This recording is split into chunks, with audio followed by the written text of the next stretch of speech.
ओम शांति। 11 मार्च हम सभी की अति मीठी अति प्यारी गुलजार दादी जी का पुण्य स्मृति दिवस है। और गुलजार दादी जो स्वयं भगवान का रथ बनकर कितने वर्षों तक हम सभी ब्राह्मण बच्चों की पालना करती रही, हमें भगवान से मिलन मनाने का सुख देती रही, ऐसी मीठी प्यारी दादी जी के अमृत वचन इस पुण्य स्मृति दिवस के उपलक्ष्य में मधुबन घर से हम सभी के लिए आए हैं। तो सुनते हैं आदरणीय गुलजार दादी जी के पुण्य स्मृति दिवस पर विशेष उनके द्वारा उच्चारित अनमोल रतन। दादी जी कहते हैं, कोई भी बात मुश्किल तब लगती है जब माया वार करती है। हम सबका ये लास्ट जन्म है, तो लास्ट जन्म में सारा ही 63 जन्म का हिसाब किताब चुकता होना है। फिर चाहे योग बल से करो, चाहे बीमारी द्वारा करो, चाहे सहन शक्ति द्वारा करो, तभी बाबा के साथ घर जा सकेंगे और साथ में फर्स्ट जन्म में भी आ सकेंगे। इस अंतिम जन्म में सारे हिसाब किताब चुकता कर हमें वापस जाना है।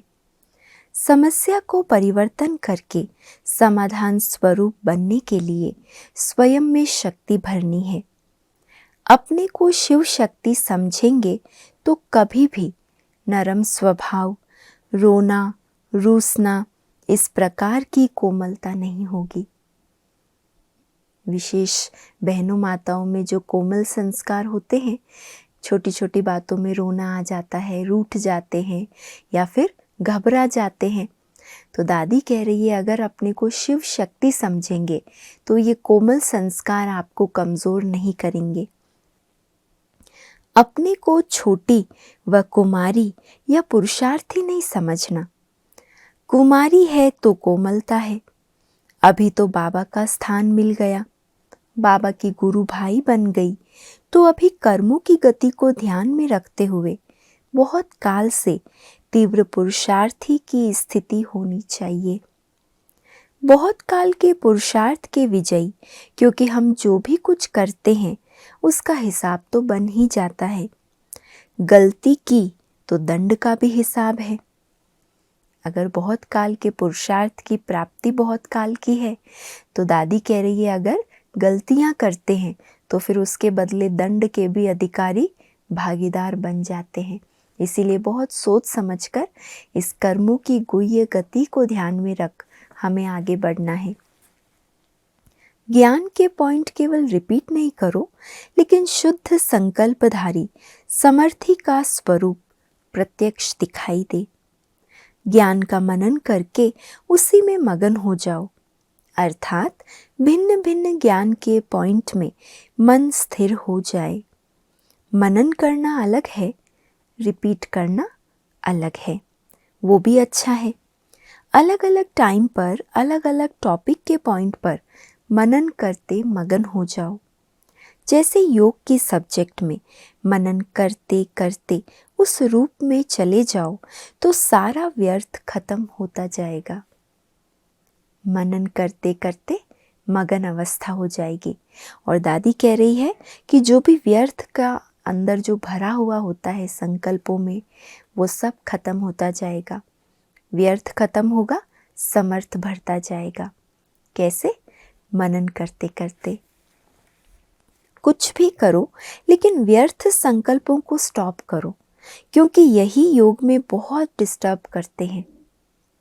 ये तो बहुतों को अनुभव भी है ना, जब हम योग में बैठते हैं और अंदर किसी भी प्रकार का व्यर्थ है या किसी आत्मा के प्रति व्यर्थ संकल्प है, तो दादी कहते फिर योग में बाधा बनते हैं।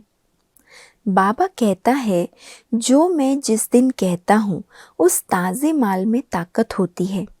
उसी दिन आप प्रैक्टिकल करो तो आपको हिम्मत भी मिलेगी, बाबा की मदद भी मिलेगी। बासी खाना खाने से तो बीमारी ही आएगी।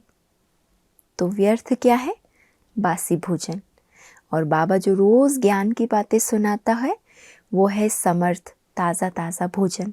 तो रोज़ उसको खाओ, मनन करो, हजम करो, तो ताकत बढ़ती जाएगी। मिट्टी के मटके को भी चारों तरफ देख कर लिया जाता है। तो क्या मैं तुमको ऐसे ही सरेंडर करा दूंगा?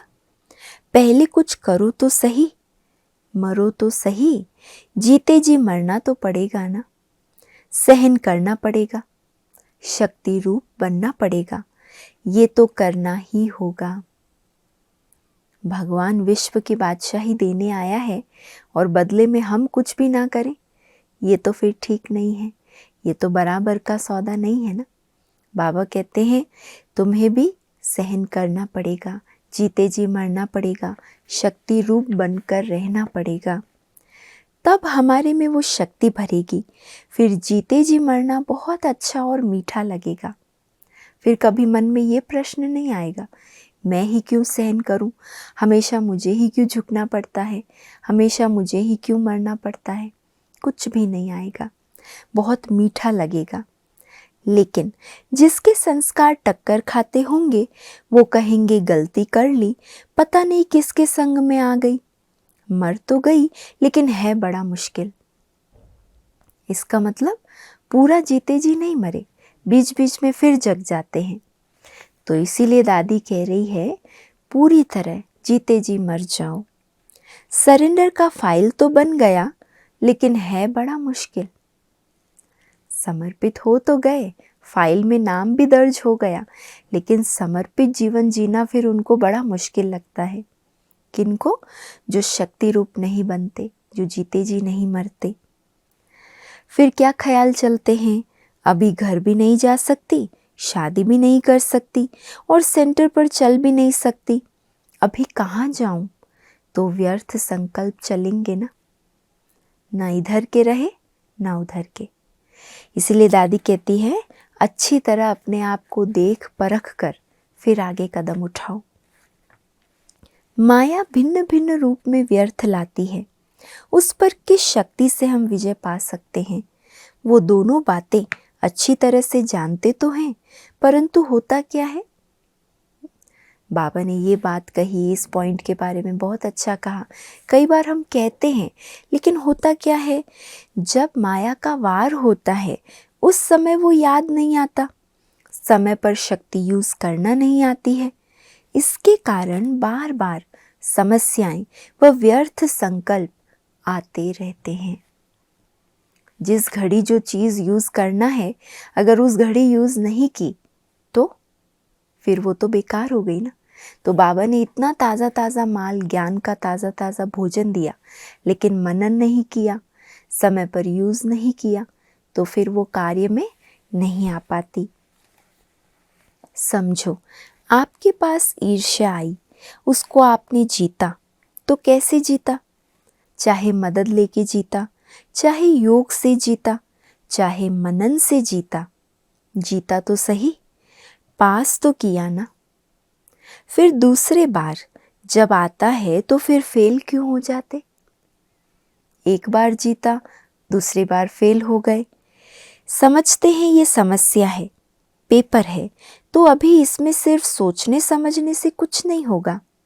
इसके लिए बाबा कहते थे जैसे तलवार को म्यान में डाल करके रखते हैं, लेकिन अगर बीच बीच में उसको साफ नहीं करे, यूज नहीं करे, देखे नहीं, तो जब समय आएगा और उस समय म्यान से तलवार निकालेंगे तो उससे अपनी भी अंगुली नहीं काट सकेंगे, क्योंकि जंक खाकर उसकी वो धार खत्म हो गई। तो बार बार मनन करो, जैसे सहन शक्ति को यूज़ कैसे करें, ये पॉइंट लेकर मनन करो। दादी ने कितना अच्छा एग्जाम्पल दिया।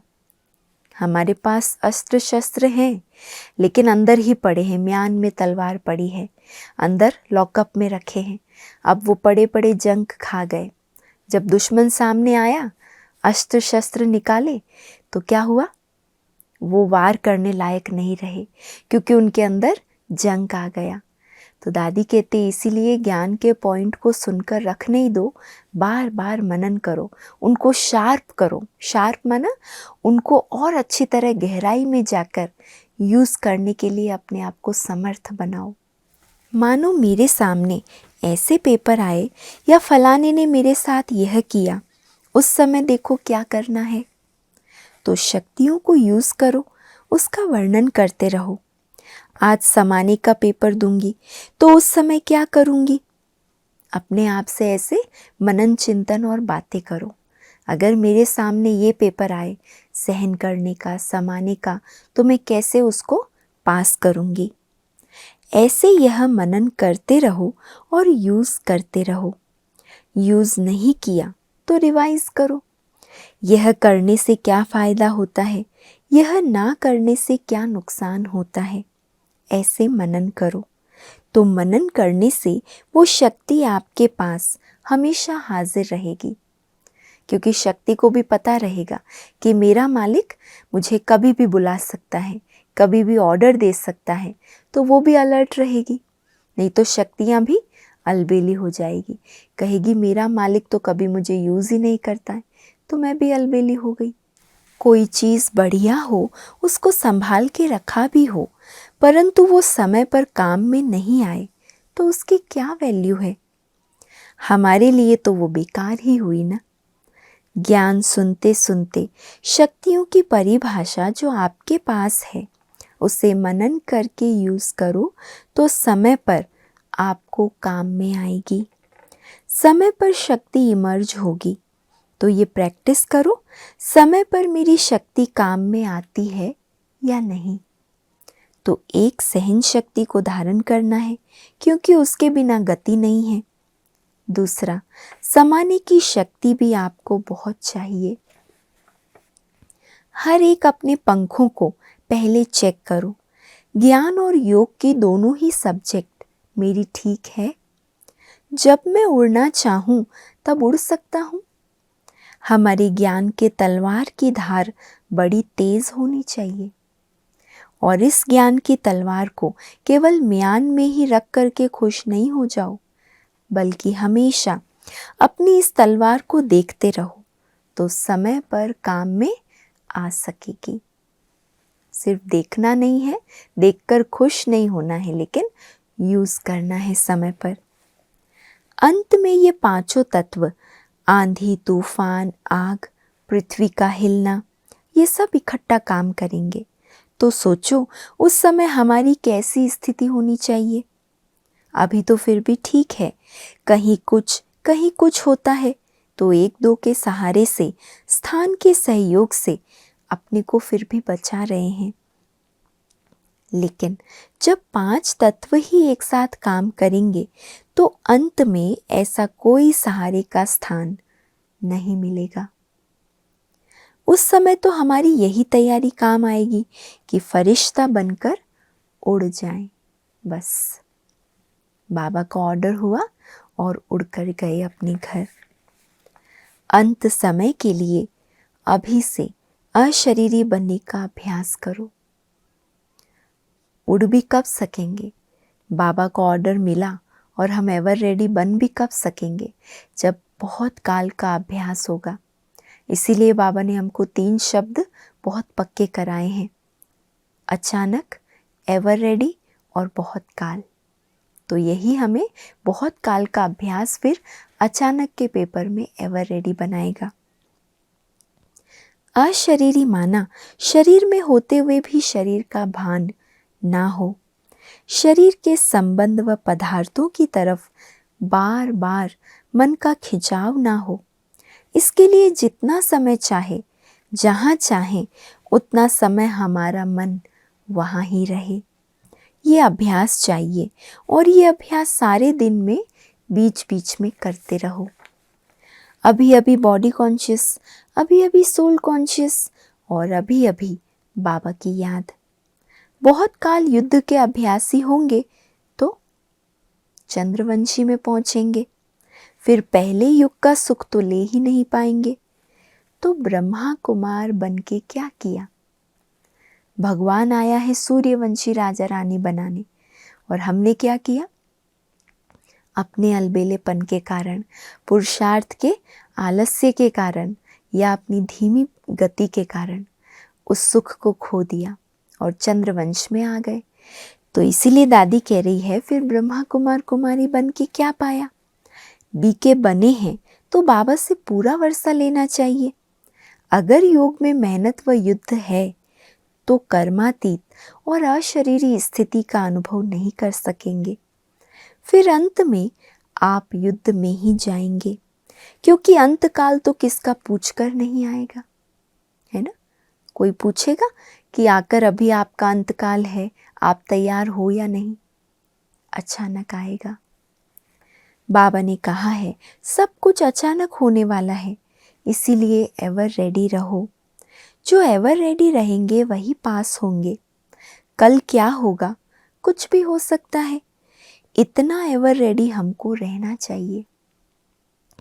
इसके लिए मम्मा का एक फेवरेट स्लोगन था। सबको याद है ना, मम्मा का क्या स्लोगन था? हर घड़ी हमारी अंतिम घड़ी है। अंतिम घड़ी में और कोई बात याद ना हो। जो दादियों ने, मम्मा ने पुरुषार्थ किया, कितना गहराई और कितनी महीनता से पुरुषार्थ किया। भले मम्मा को मालूम था कि मैं ही जाकर लक्ष्मी बनने वाली हूँ, विश्व की महारानी बनने वाली हूँ, लेकिन मम्मा ने अपने पुरुषार्थ पर कितना ध्यान दिया। लक्ष्य पता है और ये भी पता है कि मैं ही बनूंगी, लेकिन उस लक्ष्य के प्रति जो लक्षण चाहिए मम्मा ने वो कभी नहीं छोड़े। तो इसीलिए अंत घड़ी और कुछ याद ना आए। कभी भी कुछ भी हो सकता है, लेकिन मैं रेडी हूँ। मैं सेकंड में उड़ सकती हूँ या टाइम लगेगा। बाबा को उलहना देंगे या बाबा से मदद मिलने लिए बाबा को याद करेंगे। लेकिन बाबा ने कहा है कि हिम्मत वाले को मदद मिलेगी। मदद मांगने की भी ज़रूरत नहीं पड़ेगी। हिम्मत होगी तो मदद मिल जाएगी। हिम्मत माना योग ठीक हो, विजयी हो। विजयी को मदद नहीं मिले, ये नहीं हो सकता।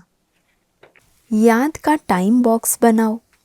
एक एक मिनट करके 10 मिनट हो जाएंगे तो हमारी लिंक जुटी रहेगी। हर घंटे में 5 मिनट, 2 मिनट, जितना समय निकाल सकते हो उतना निकालने का अभ्यास करके बाबा को याद करो। बीच बीच में चेक भी करो कि हमारा सारे दिन में याद का लिंक जुटा रहा। निरंतर याद का अभ्यास बढ़ाओ तो अंत में उसकी मदद मिलेगी। निरंतर, बाबा को ये शब्द बहुत प्रिय है। निरंतर, सदा, एक रस, ये बाबा के प्रिय शब्द हैं ना। बाबा हमें इसी अवस्था में देखना चाहता है। लिंक टूटना, जुड़ना ये नहीं, लेकिन बार बार अपने ऊपर इतना अटेंशन दो कि हमारी लिंक बाबा के साथ निरंतर जुटी रहे। तो ये है दादी जी की हम सब के प्रति शुभ प्रेरणाएं कि हम कैसे अपने पुरुषार्थ को ऐसा तीव्र बनाएं और अंत समय की घड़ी के लिए अपने आप को तैयार करें। अच्छा, ओम शांति।